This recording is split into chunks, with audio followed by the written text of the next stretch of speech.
আপনি যাই করেন আপনার তো রপ্তানি করতে হবে। ইদার আপনি ডোমেস্টিক মার্কেটটাকে হালাল মার্কেটে ধীরে ধীরে কনভার্ট করবেন এবং বাইরের জন্য হালাল মার্কেট খুঁজবেন, মার্কেটটা তৈরি করবেন। তো রপ্তানি করতে হলে আগে রপ্তানি সক্ষমতা দরকার।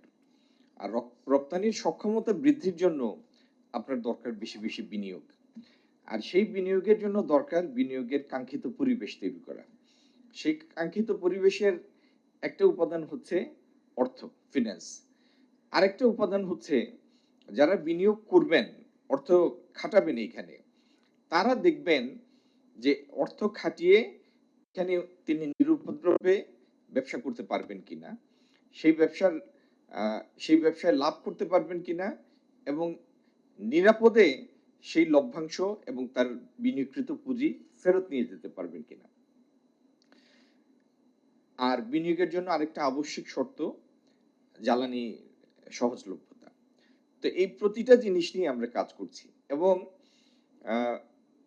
বাংলাদেশ যেন তার এলডিসি গ্রাজুয়েশনের পরে পরে, আপনারা তো সবাই জানেন যে এলডিসি গ্রাজুয়েশনটা 3 বছর এক্সটেন্ড করার জন্য গ্রাজুয়েশন আমরা জাতিসংঘের কাছে আবেদন করেছি এবং সেটা ইতিমধ্যে 2টা ধাপ পার হয়েছে।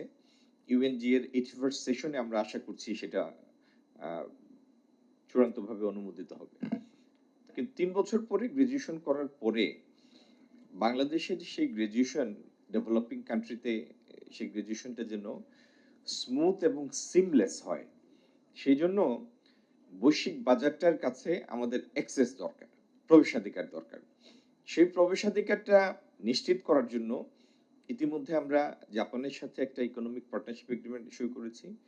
এই সরকার আসার পরে সাউথ কোরিয়ার সাথে গত কয়েকদিন আগে একটা ইকোনমিক পার্টনারশিপ এগ্রিমেন্ট স্বাক্ষর হয়েছে। As you rightly said that Indonesia is also interested to get into an PTA with Bangladesh. আমরা ইন্দোনেশিয়া, মালয়েশিয়া সাথেও আগামী এফটিএ তে যাব। এছাড়াও আরো 10-12টা দেশের সাথে আমাদের এফটিএ নেগোসিয়েশন চলমান। ইউরোপিয়ান ইউনিয়নের সাথেও হয়তো মাসখানেক পরে আমাদের আনুষ্ঠানিকভাবে আলোচনাটা শুরু হবে ফ্রি ট্রেড এগ্রিমেন্টের জন্য। তো উদ্দেশ্য একটাই, আমরা বিনিয়োগের কাঙ্ক্ষিত পরিবেশ তৈরি করব, কিন্তু বিনিয়োগের কাঙ্ক্ষিত পরিবেশ তৈরির একটা অন্যতম প্রাথমিক উপজীব্য একটা উপাদান যে যারা বিনিয়োগ করবে তারা দেখবে যে বহির্বিশ্বে বাংলাদেশের একটা প্রবেশাধিকার আছে কিনা, প্রেফারেন্সিয়াল প্রবেশাধিকার আছে কিনা, এবং সেই প্রবেশাধিকার অর্জন করার মাধ্যমটা হলো ফ্রি ট্রেড এগ্রিমেন্ট।